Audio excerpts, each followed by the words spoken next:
The Alpough Show, the human spirit experiment with Het-Heru, talking about chakras. The show starts now.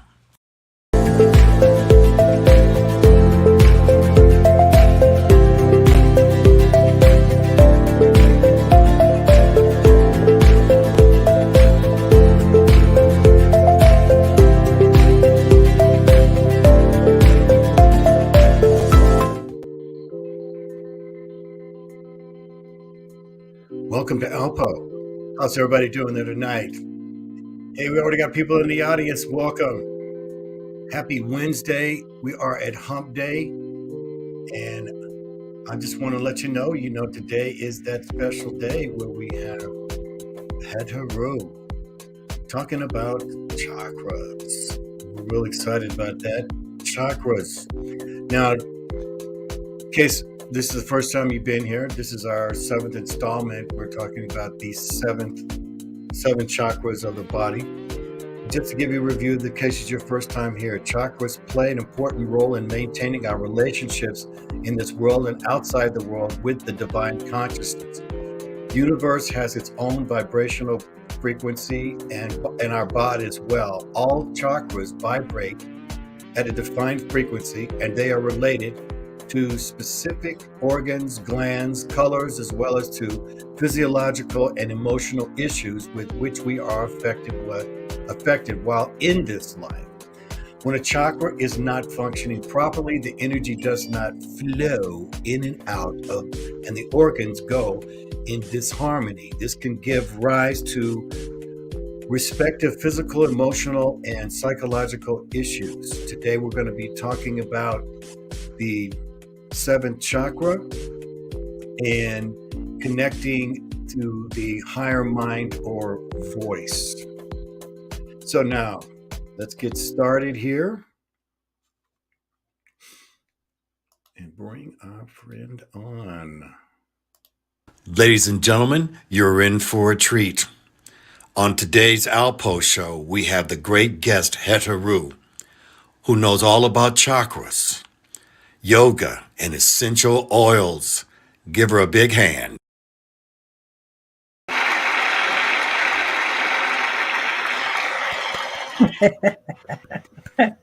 Welcome I love today. that. Hey, Michael. Hi, everybody. Hello, everybody. Welcome, Het-Heru. We're so glad to have you here. This is our 7th time we've had you on. Wow. Yeah. I'm so excited that you're here and teaching us. And good evening from my wife, Tracy. Hi, Tracy. So let's get started here. We're going to talk about the 7th crown chakra. Chakra, everybody's chakra. Mm-hmm. We're Americans, we still got to get it together. Actually, where does that where's the word chakra come from? Chakra come from? Well, the language is from India. It's Sanskrit.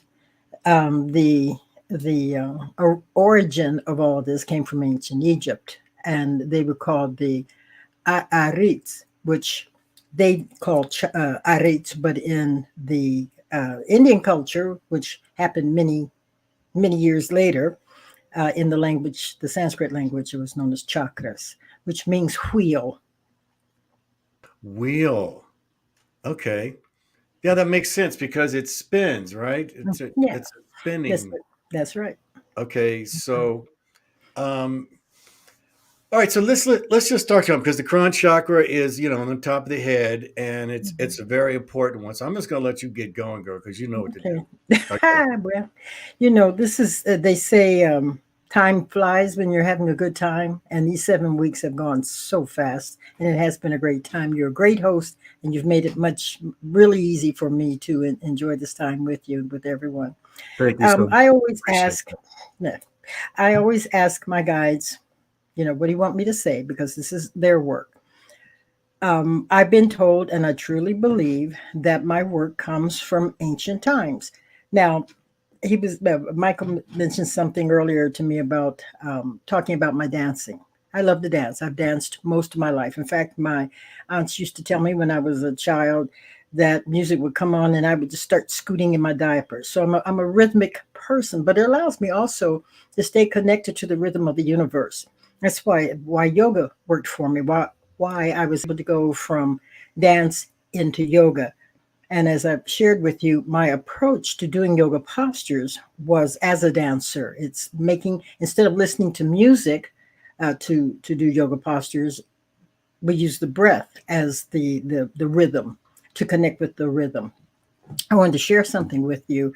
I was looking at some notes I had written down many years ago. I used to do meditation workshops, and I saw this folder that I had, and it's a wonderful quote from the Bhagavad Gita. Now, if you're not familiar with the Bhagavad Gita, it's a wonderful storybook.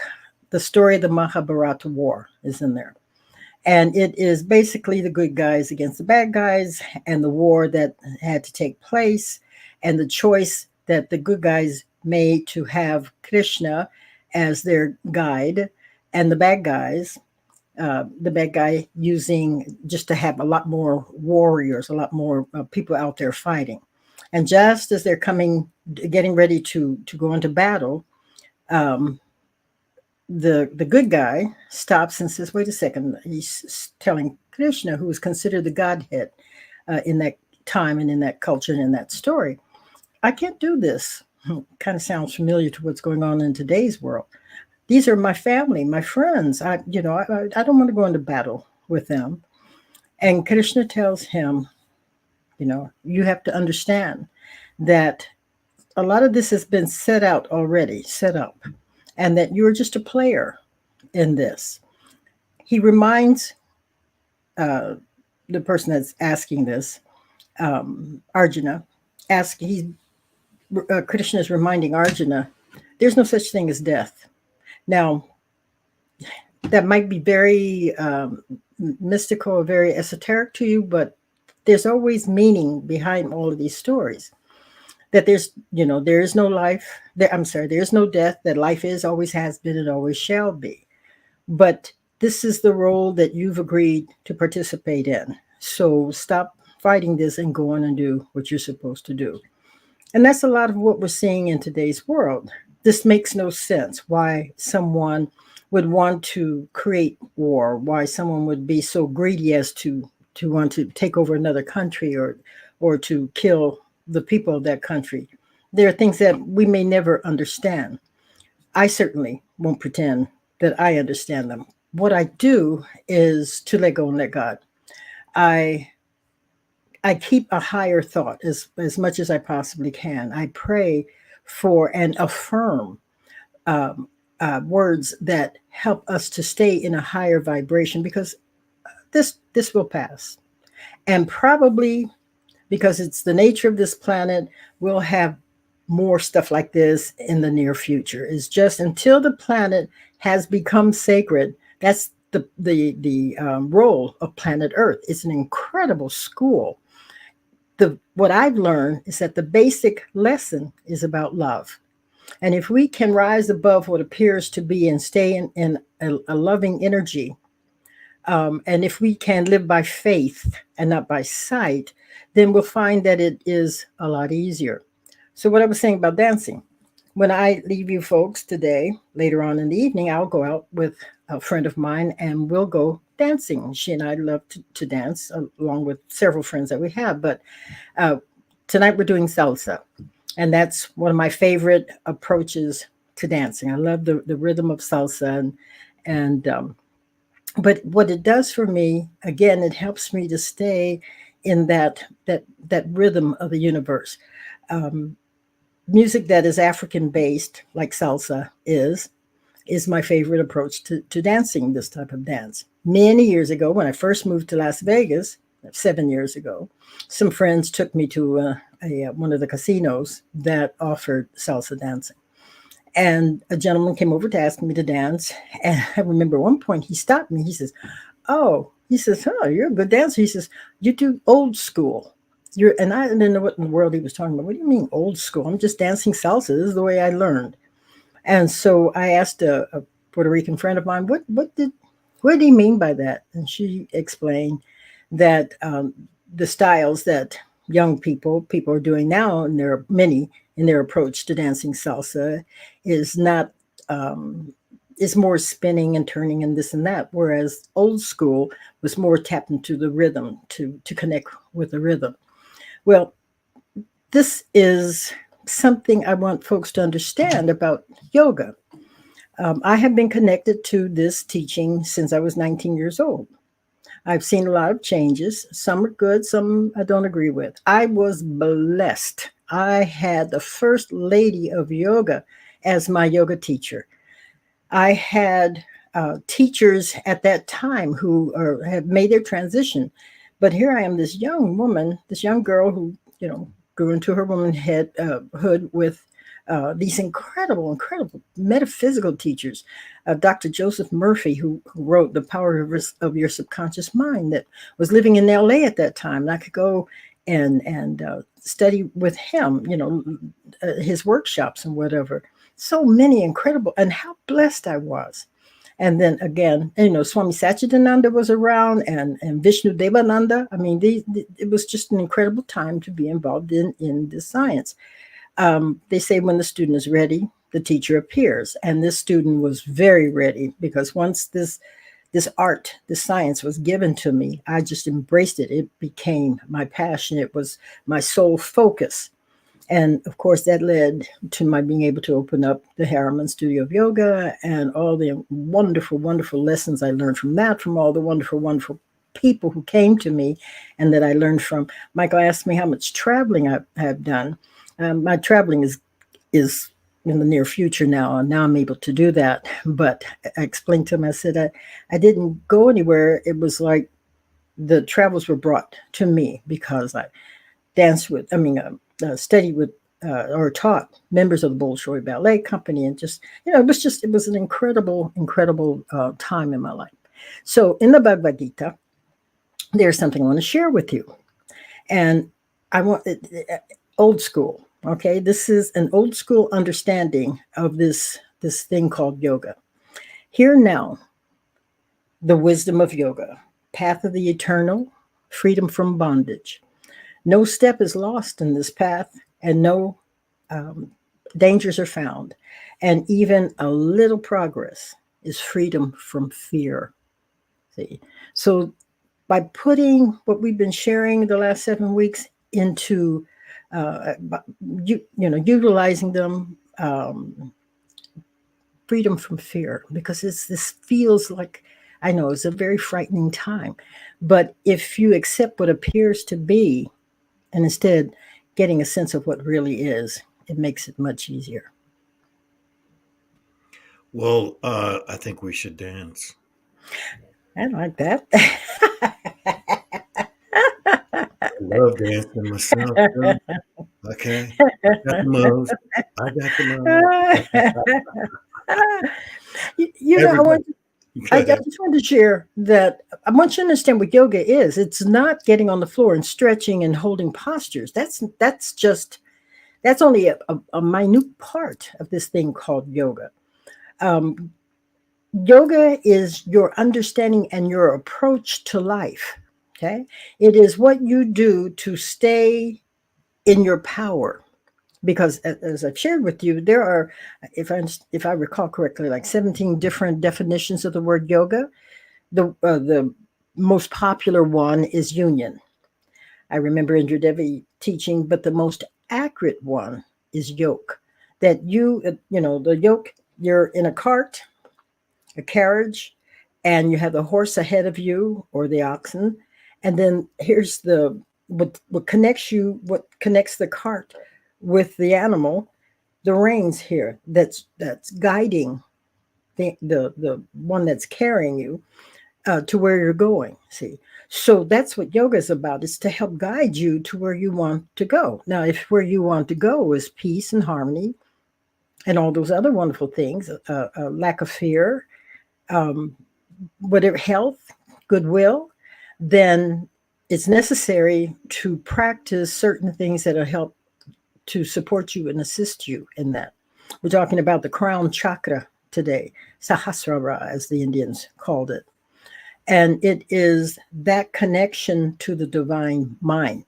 The truth, most of what we allow to focus, many of us, I won't say everybody, but we're dealing with day-to-day stuff, day-to-day issues of family or work, or just we were talking about what's going on with the young people today. I have a lot of faith in the young people. This is your world, and you souls who agreed to be a part of this transformation, more power to you. I'm at the other end of all of this. I've shared with you, I celebrated my 72nd birthday, New Year's. So, the kids that are behind me, this is your world, but old school. See, I'm going to share with you the old school methods that you can apply to your new school. See, and assist everyone in it. If we can collectively, if we can come together, man, these things will happen and change for the better a lot more quickly. The one thing I do yoga. I just want to say that for me, my experience with yoga is if you can do anything else with it. Okay, so my whole thing is P90X, and part of that experience is with yoga. And right now, my thing is concentrating on my body, and so yoga is a big part of that. And so to be able to go out and do whatever you want, that's what I believe. Yoga lets you go out and do whatever else Mhm. you want. You want to Yes, ski, you want to go dancing, right, it helps you in your work. Okay. right. You're, when you're concentrating on the exercise, and I'm going to say right now, yoga's not easy. Okay. I'm It was okay. easy for me because I had put all those years into dance, meaning the yoga postures. Okay. But hatha yoga, which means solar lunar, we're dealing with the polar opposites here. Hatha yoga, which is the most popular generally, um, has 8 steps to it, of which postures, asana, is only one step. See? And the first 2 steps are yamas and niyamas, which are the 10 codes of morality, which began with the ancient Egyptians with the 42 laws of Ma'at, 7 principles of Ma'at. So these were guidelines, is to keep you focused, to keep you connected to the truth of who you are, of who and whose you are, that you are a spiritual being, you're a sacred being. But what happens often is that we allow the world to take control, and then we get caught up in all the mayhem and the craziness and the fear and all the other stuff that goes on. So it's yamas and niyamas, and then asana, and then pranayama, which is breathing. I taught you how to breathe, see, and then pratyahara, which is what they call nerve control, dharana, which is concentration, dhyana, meditation, and then the last is samadhi. So the last 4 steps of hatha yoga become something called Raja Yoga, which is the yoga of higher thought. And so that in itself has the effect on the crown chakra. And what's fascinating for me is that my guides, when they told me they wanted me to concentrate on healing, I'm teaching an asana class at UC Santa Barbara, and my students are in what we call the corpse pose. And oftentimes my guides would speak to me during those quiet times. And so when they told me many years ago that they wanted me to concentrate on healing by focusing on the chakra centers, I just kind of smiled with them because I thought, well, I've been teaching this for 35, 40 years by that time, and I thought that's what I was doing already. But they had another plan, and that's when they, a couple of years later, got me on the path of the yoga of aromatherapy, using the power of the olfactory nerve. Now, they could have, because I was so devoted and so dedicated and such a good student of all this, they could have taken me a different direction to do what they said, to concentrate on healing by focusing on the chakra centers. The last thing I expected, because I was not a student of aromatherapy, the last thing that I expected was them to start channeling these essential oil blends to me, of which they gave me names and they gave me affirmations, and the power and the effect that I'm fascinated by the fact, I always have been from the very beginning, of watching people come into contact with these scents and watching them. Just some would start crying, some would start laughing, but always it was a memory. They would just, their eyes would turn upward and they would go somewhere, and it would take them to a sacred place. And this is, I've had Het-Heru's chamber for almost 16 years, I think now, at least 16 years. And the fact that they still impact folks the same way, that these ancestors, I want you to understand, I did not say, okay, let me sit back. I've been teaching these yoga postures for X amount of years, and so let me do something else. And let's see, let's do oils. That was not me. My ancestral guides guided me. This is what they said. They channeled it, and this is what's been touching folks in such a wonderful way. But the part I like most about it is that we don't always have the opportunity to put a mat on the floor and get into an asana. You know, sometimes we're in a car or at a job and we're feeling stressed or disconnected.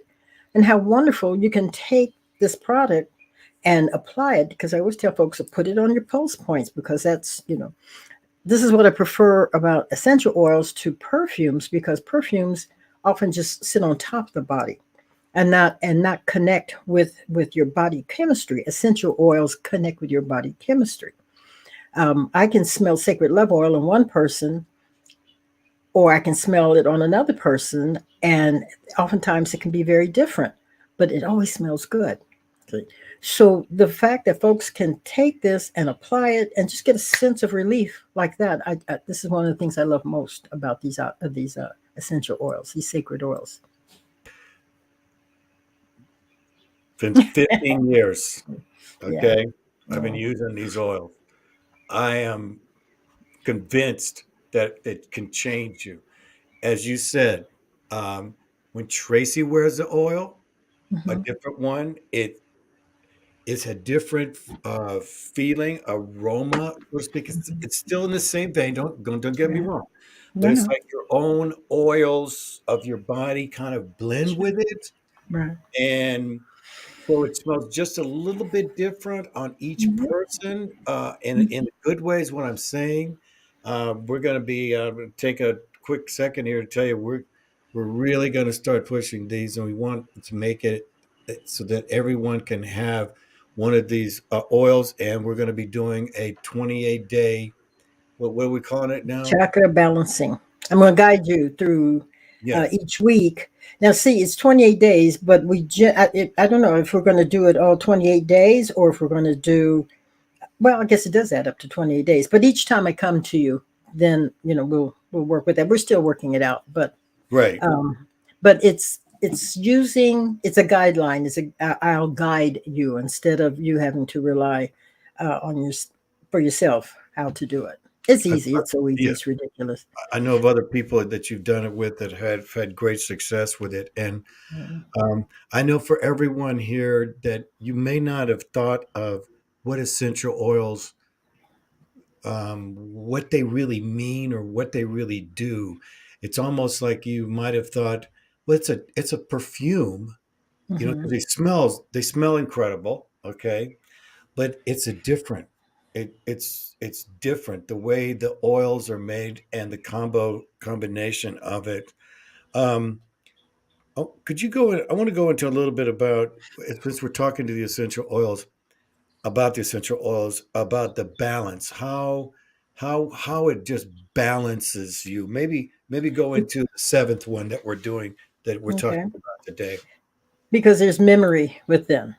I use the example of, let's say you're somewhere and um, you smell cookies. Somebody has made cookies, and you are immediately transported to grandma's kitchen when you were a little kid, and grandma was making cookies, and so you have that memory and you have that comfort and that wonderful feeling of that. Well, within us is memory of our sacred being, of our sacred self, of the sacred place of each of these chakras, because I want you to understand the chakras stay in harmony. Okay, that's what they are. They stay in harmony. we disconnect and we get out of harmony and out of balance. So what happens is that when you use the sacred oil, it helps you to get back into harmony, into balance, so that it'll be reflected in your life. And then when folks ask me, well, how do I know which chakra is off? Real easy. What's going on in your life? Do you feel out of balance, you don't feel empowered, you don't feel centered, you don't feel grounded? That's the word I want. You don't feel grounded? Well, there's a good chance your base chakra is off. You creative people, I'm not connecting with my creative energy. I feel a block. Okay, so let's loosen the block, and let's do it by applying pata. Ptah in the ancient Kemetic teachings was the guardian of the craftspeople. That's how powerful these people were. They understood how powerful that second chakra was, that they had to apply a guardian so that it would not be misused. Um, I'm feeling stress. I'm someplace and the energy is not feeling right. And I just naturally am folding my arms to protect my solar plexus. Well, how about using Kepara? Kepara in the Kemetic teachings is the scarab. Okay, it's the image of transformation. Okay, we it's the solar plexus. We're receiving, um, giving and receiving, and so we want to put balance. That sometimes folks just feel that you have to give more than what you really need to give more. And as I remember Dr. Suseking say, love without boundaries is dangerous, for one of another term, or out of balance. And so we learn how to say no when it's necessary to say no. Heart, okay, that's kind of an easy one. That's the heart chakra. Holding on to anger, there are folks that I have agreed to let go in my life, only because it's time to do that. But I can do it. I can It's a bless them good and time. release them. Het-Heru, Okay. that's a great point. Okay. And this is great wisdom right here. Um, when when is it time? What are some of the signs for you when you see it? It's like, because a lot of people, and I'm not kidding you, a lot of people do not know when to let go of someone, whether or not it's a friend, whether or not it's a relationship, whether or not maybe they have to kind of get away from their parents for a little bit and go do their own growing, whether it's a job, you Mhm. know. Um, could you give me a comment on? Well, when it's not resonating, when you feel out of sorts, when there's a breakdown in communication, you're not communicating with that person. You know, the sixth chakra, the intuitive chakra that we talked about last week, we all know. We know when it's time. We don't trust. We choose fear. I know. I remember this so well. I was involved in a relationship. The relationship was not working. I was holding on, thinking that by some miracle, this person was going to change so that we could, have a harmonious relationship. And folks say all the time, people don't change. People do change. But they have to want to change. They have to see a reason why, and they're not changing for you, they're changing for themselves. But I was involved in this relationship, and so I thought, well, um, maybe if I hang tough, one of these days, that person will just leave out of my life. I won't have to do anything. I'll just let that person leave. And I had a student who I was conducting a workshop, and she, without me telling her what I'm sharing with you, she just chose to share with me. She'd been married for a number of years. And the man that she was married to, she was not happy with. They were not happy in it. The man had some major issues, and it was conflicted. But she didn't feel right about letting go. She, without just admitting this is not working, and we're not mutually attempting to make this relationship work, then it's time to let go. Many times we outgrow relationships, but the society says, well, hang tough, stay in there, even though you're miserable and this and that. And I don't believe it's more difficult when you have children, but when you Much more don't, difficult yes, with yeah, the kids. Yeah, definitely. Because you're so concerned. But those of us who are the product of marriages, parents that went opposite directions, I don't know about you, but to be in all that misery with my mother and father, that was worse than being a child of parents that had divorced. Anyway, so she was telling me, she came up to me and she says, "You know what?" She said, "I made a huge mistake." She said, "I should have left that man a long time ago." She said, "But I hung in there because I thought that was what I was supposed to do. And now he has Alzheimer's. And I'm never going to be able to get out of this until he finally passes away. And I'm going to have to deal with this now mentally ill man for the next several years." And I remember when she said that, I thought, well, we all have our, what we call karma, our paths. However, and I share this with you too. Um, I had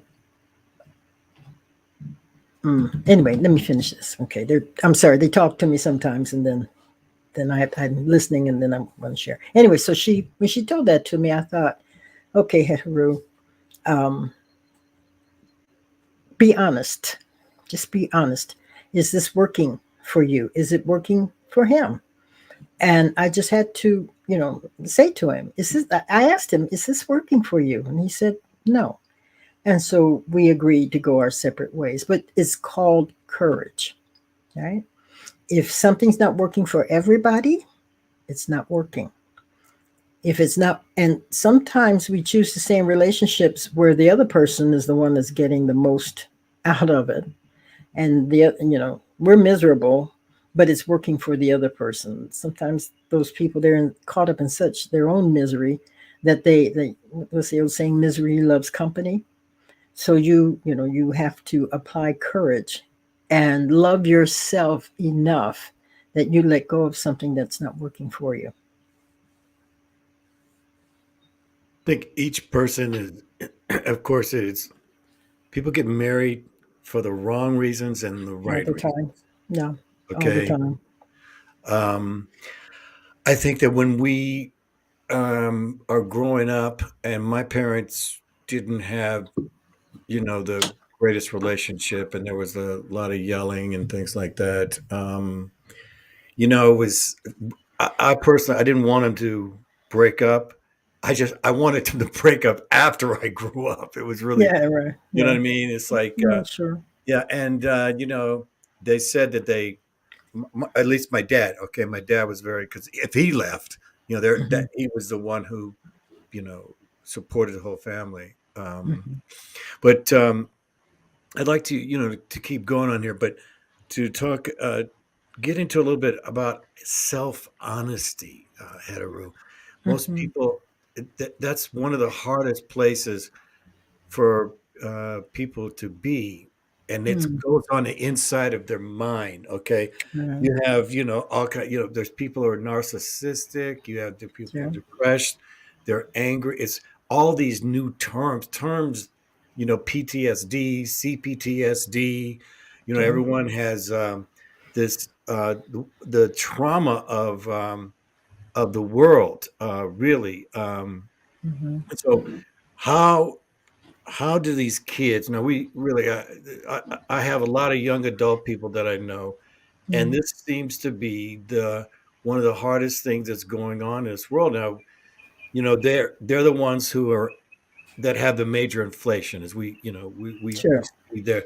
That is now, even back then when we were growing up, there was inflation too. Yeah. Right. It's just different the way it is now, but we all grew up where the gas was like 10 cents a gallon and went right up to 50 cents. Remember that? I mean, Hmm. that's literally 40% inflation, even Hmm. though, 40% is different now. You didn't Hmm. make people say that the $15 it should be minimum wage. Well, it was like $3, you know, Sure.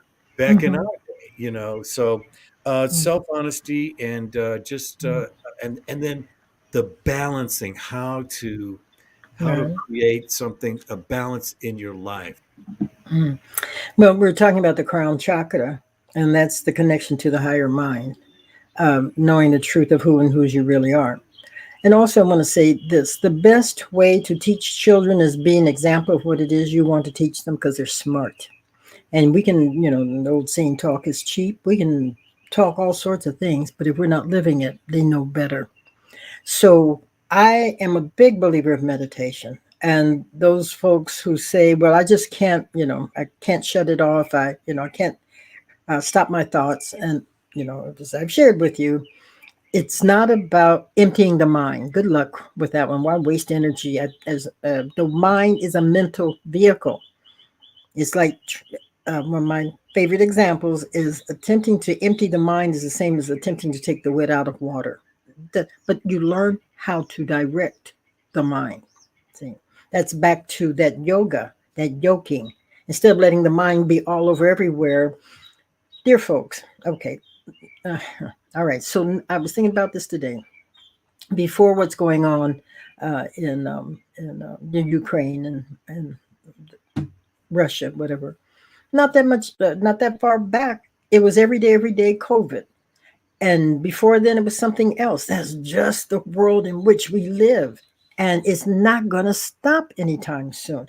But you don't have to be a victim of it. You do it by taking back your power, by knowing the truth of who and whose you really are. Do what we've all had to do. Read the books of higher mind, the books that give you understanding. Meditate, pray. The difference between meditation and prayer is that, prayer is when you talk to God, and meditation is when you shut up and listen to what God has to say. Know the truth of God. I was, raised to fear God. And after I got into yoga and started learning some other things, is when I learned that God was love. And so that made my life a lot better. Sitting back and watching the news all day long, not a wise thing to do. Catching bits and pieces, I can understand that, because what goes in comes out. Wherever thought goes, energy follows. When you come into gatherings with folks, my friends, I know but they still hang with me, so bless their hearts.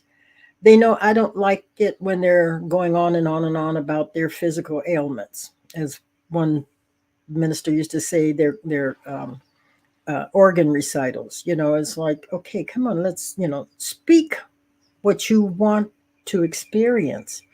If somebody's in your immediate energy that just vibrates in a very negative way, go someplace else. And I love to go to where the music is, always have. I go to where I dance here in Vegas. A lot of it is casinos. We have a great time. I don't gamble. It's boring to me. I don't drink. I don't smoke. Okay. You might think I'm boring, but I love to dance and I love the music. If the energy starts getting too weird, I leave. Okay. Because I have to protect myself. Take your day, and from the moment you awaken, claim who and whose you are. Claim what you want that day to be. This is the day that God has made, and I shall rejoice and be glad in it. Say it so that it vibrates every cell in your being. If you don't like the word God, use another word: light, truth, whatever. Then, as I said, as you continue your day, attempt to stay in the heart chakra as much as you possibly can. The thing I've learned about humanity is that it gets to the point with humanity that you have to we have to stop dealing with human beings with our mind, and we can only deal with them with our heart, right? Because, we all have our issues and our stuff, but learn the truth. This is the only thing you take with you when you make your transition is your state of consciousness. So the more you learn about the truth of who and whose you are, the more you take that with you, so that you don't have to come back here and repeat that stuff. I believe in reincarnation. That was, I was talking about my mother. There was a gentleman many years ago by the name of Ken Kais, back in the 70s. He wrote a book called Handbook to Higher Consciousness. It was a wonderful book. And his sole premise was that we should all be able to be happy all the time, but he was explaining why we couldn't. And what I learned, I participated in one of his workshops, and my husband and I went to it. And one of the practices, that exercises they had us do, I knew my husband, but I didn't know anybody else, was we gathered in circles separated from folks that we, knew. They said they wanted us to choose a parent because we were going to talk to a parent. It was either going to be the mother or the father. So my first thought was, okay, my mother, because, my mother and I had issues. Part of it was, rooted in her alcoholism. But she had passed when I was 18. So I thought, well, you leave the dead, you release them, you don't hold on to thoughts about them. So okay, I'll talk to my father. But my father and I didn't have these issues. So I said, you know what? In fact, I'm so together with this. I'm going to go to the facilitator of this workshop, and I'm going to say, hey, I don't need this because I really have it together. I'm going to go outside and let these folks that really need it, and I'm going to let them do it, and then I'll come back. Fortunately, I heard myself, and I thought, oh, I'm trying to avoid something. So the idea was to take a pillow and go back in memory as far back as we could. And the first thought we had of this parent, and what it basically came up to with my mother, was that I had no memories of her ever telling me that she loved me, hugging me, kissing me, whatever. Of course, the tears came down, and it was a cleansing. And also, it opened up a practice for me to take back my power, because, as I say, I was looking for love in all the wrong places. I was attempting to fill that void that was created because of my mother. Now, I worked and I worked and I worked, and it what probably was the light bulb moment for me was when my guides said, you obviously, again, one of those quiet moments where they spoke to me. You obviously believe in reincarnation, so therefore you must believe that you've had several mothers. Why are you so angry with this one? And for me, it was an epiphany. It was like, why am I so angry with her? I have had sex. So it's not about her, it's about me. It's about my ability to love myself in spite of. That's their issue. Those were my mother's issues, her mother's issues, her mother's issues.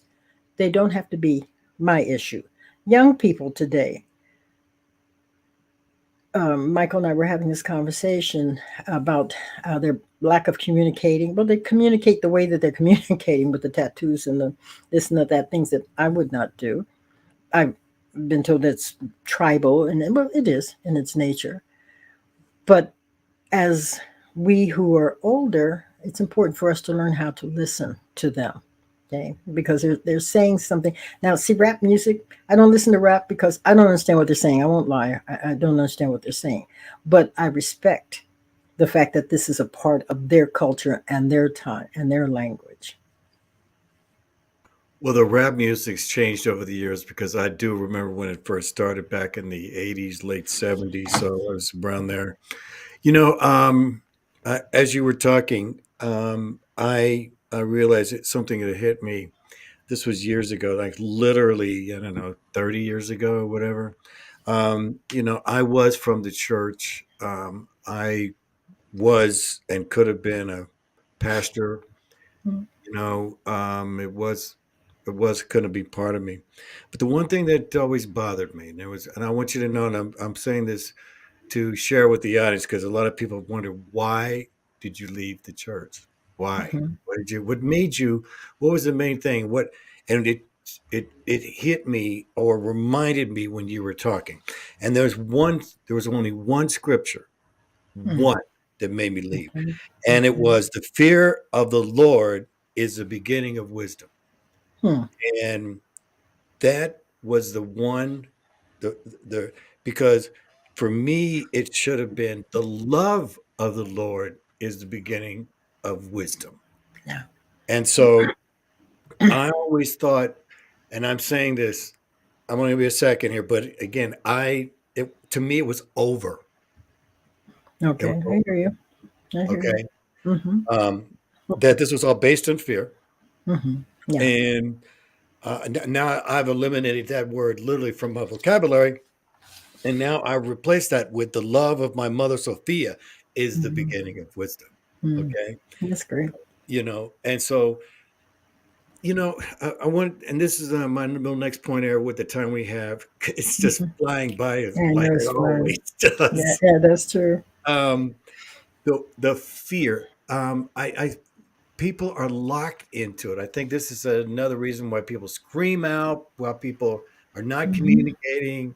Um, as we go forth here, how do we look at fear, deal with fear, and in your experience, how have you lived through it? Because you're older than I am, not by much, but again, we both have gone through this whole realm, all the way from, Kennedy, Eisenhower, all the way. We go all the way back there to Yeah. where we're at right now, and the same thing is always kind of played here, scaring the living crap out of us. Mhm. Yeah, if you put your faith in the right place, it doesn't scare the living crap out of you.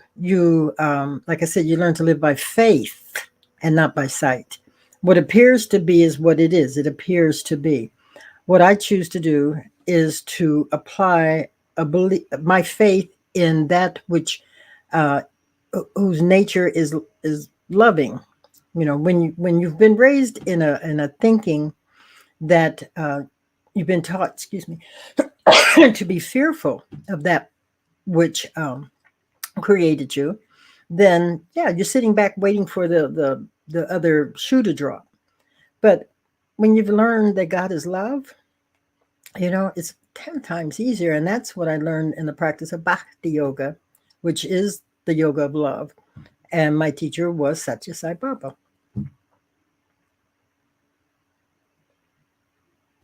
So love is what our foundation is. Yeah, Period. right. Love is where the foundation of it is.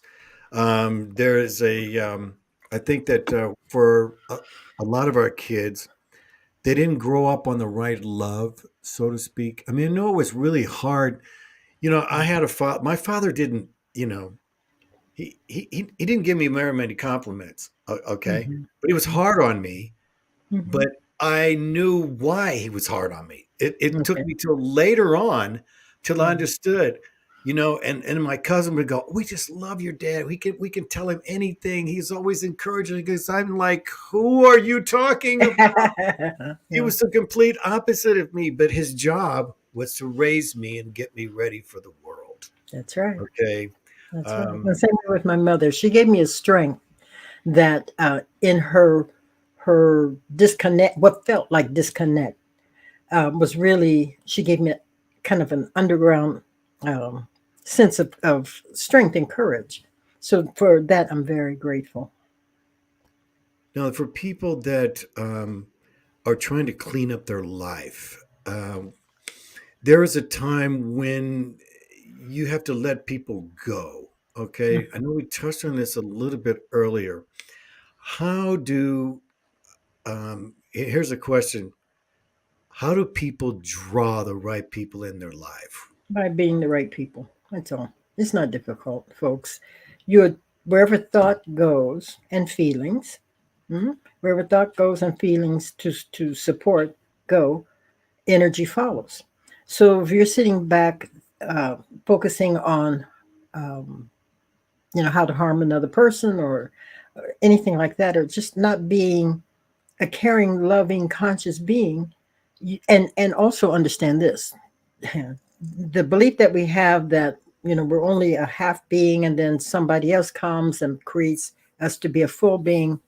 Fantasy doesn't work that way.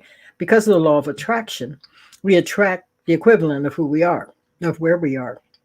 So the more we can connect with that sense of harmony, that sense of caring, that sense of loving, that sense of, again, I'm sounding redundant here, but knowing who and whose we really are, then we attract that person to share that with us. Now, everyone is a great spiritual being. You either are or you're working towards it. You Mm. see that what if you want to attract? I'm reiterating what Haru just said. If you want somebody in your life, you have to be the reflection of what you want.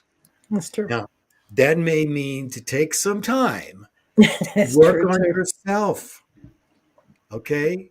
Mhm. You can't expect where if your cup is half full, that someone is going to come and fill it. You have to fill it yourself and let it cup runneth over That's and right. meet someone whose cup is runneth over. That's right. For the most part, and I've talked to many people about this, when you have something missing in your life, you're expecting them to fill that void. And then also in your past relationships, and I want you to comment on this, your past relationships, you bring all the damage. You Mm, haven't taken the time to that's work right. on yourself, to do the forgiveness, Right. to take some time to refocus yourself, to rebalance yourself. And so the next relationship, your expectations is you're going to pay for what these other people did. And so you bring the Hmm. damage into the next relationship, making it hard on your next mate. And I want to say too, especially for women, because we're taught we're not full unless we have a partner in our lives. Um, Women who are choosing to enjoy their time alone, or just with girlfriends or whatever, that's okay. All right, that's okay because the planet is set up. You know how men are able to keep creating children, no matter how far into life they are, because that's Mother Nature. Mother Nature wants to keep the planet populated, so men are set up to be a part of that. We're not. We go to a certain time in life, and then we are not, we're not in our childbearing years. And so it gives us an opportunity to focus on something else, something on, because we give and give and give and give and give. And now it's time to give to ourselves and enjoy and get to know who we really, really are. That's why a woman can have one baby in a year's time. And a man can literally have hundreds at, Yeah. in a year. You see what I Right. mean? Because that's what y'all Uh, supposed to do. But, yeah. Hold on a second. Hold on a second. Let me finish. But okay. All right. the reason is because of that is because the woman is the nurturer. And she Exactly. has to be, able to nurture each baby at a time to give it its time. At least Right. that's my part of my theory. Go ahead. And what a woman's body goes through when she's pregnant. Because as a yoga teacher, I've taught prenatal yoga. I've worked with women that are tell me about how they have this kind of pain and their organs were, moved to other places, et cetera, et cetera. And then the world's image is that a woman is supposed to still look like whatever she looked like when she was 20 years old. That body is supposed to still look the same way, and then all that pressure and that insecurity and that unfairness. And I personally, the men that I've known in my life, they're not really, that's not who they, you know, we all have our pluses and our positives. Nature changes us all as the longer we're here on planet Earth. So, the movies tell us, oh, yeah, we got to continue to look this way. I'm not saying you don't take care of yourself, but this image of and then we begin to lift and add and all that other stuff, you know I disagree with. I'll put it that way. Well, we should always honor the woman. Okay, there's That's true. that's I think that's the one thing that's gone wrong here is we've taken this place of not honoring the woman. I think that it has become more of a competition between men and women as Yeah. opposed to, a team type of situation. And so these for our young kids that are growing up, I know that it just seems so competitive, and women have been forced to really be like men in a sense of the job market, Yeah. and then having the toughness, and now Hmm. you can go to the military. I mean, my wife did 20 years in the military. I couldn't have done 20 minutes. They would have said, wait, wait, Yeah. go. Let's get Yeah. out of here. You don't belong. Get that long hair when I had it and everything. Hmm. Hmm. And so as Yeah. we, I know it's final thought time here, but There's so much that we've touched on. The crown chakra is the top part of where the mind, the spirit, Mhm. everything all comes together and comes out from here. But this, Yes. this is our seventh week. We're gonna start on the. Is it the affirmation? What do we call it? The seven Oh, principles. 7 principles of Ma'at. Okay, seven principles. So we're gonna Mhm. do. That come from the Kemetic teachings. Okay, so you're going to give us all the definitions and all that stuff Oh, yeah. next week, but that's Yeah. what we're going to be starting next. We'll be Yeah. doing that next week. Also, we're going to be doing the 28-day affirmation. Is it Chakra the chakra? The chakra. balancing program, where Okay, I will guide you for 28 days. So, right, and then we're going to be also. I'm going to figure out a way to get this to you at a good price. Now listen, mhm. I just want you to know this essential oil can last you a whole year. I know that is Okay. true. Okay, so I'm going to be talking more about this. This is going to be one of the things that's going to be in my show every day here until now. But as we're coming up to the top there, I want to give you your time to do your final thoughts, Het-Heru. Thank you. Okay. This is something that I have used often, especially when I was teaching meditation workshop. Omar Khayyam is a part of that he shared in his poems, whatever. It says, "There was a door to which I found no key. There was a veil past which I could not see, and then to heaven itself I cried, 'What lamp have you to guide your children struggling in the dark? Understanding, know thyself,' the wee small voice replied." Beautiful. That's beautiful. Thank you so much, Het-Heru. My We're going to pleasure. be My looking pleasure, forward everyone. to, you always do a great job. We had more people come in tonight than we've ever had. So it's, Oh, wonderful. we're growing here. And I want to thank you so much for being here. And we'll see you again next week. Keep And the thanks. faith, everyone. Keep the faith. Keep the faith. And everyone listening, you guys come in. Don't forget, make a comment here and let us know what you Subscribe. think and subscribe. Yeah, So we can answer some questions during the show too. Okay. yeah, Thank you that's so right. much, Het-Heru. Yeah. The crown chakra. What a great thing. Okay. Like, see, which ways we're going. What this does, it opens your eyes, it balances your body, and it lets you know which way to go. And that's why we always take this time. We take time to slow down because we're all speeding up all day long. Which way are we going? And then there's sometimes when all you want to do is stick your head in the sand, right? But we can't do that. Life is every moment of every day. And when you're in the moment, okay, in the moment, when you're focused in the moment, you're not thinking of the past, you're not thinking of the future. You are in the present. The present. Part of what these oils bring is put you in the present. And now, I know it's hard to believe if you've never used, well, Het-Heru's oils. I've used all kinds of oils, and I came running back like a little baby. Okay. And so, because they work and they mean something. So now I need you to please, if you haven't yet, please subscribe to my channel and click on that bell. And that way you will be receiving, they'll notify you. If you don't click on that bell, you won't be notified. Okay. Well, this is a spiritual channel. This is an alternative channel. This is a place where we're recognizing you as an individual spirit. Okay. We are not, yes, we are one collective spirit with individuals within our collective of one spirit. But each person is an individual. And that's why we recognize each one of you and your specialness for coming in. Just real quick here, one of the comments.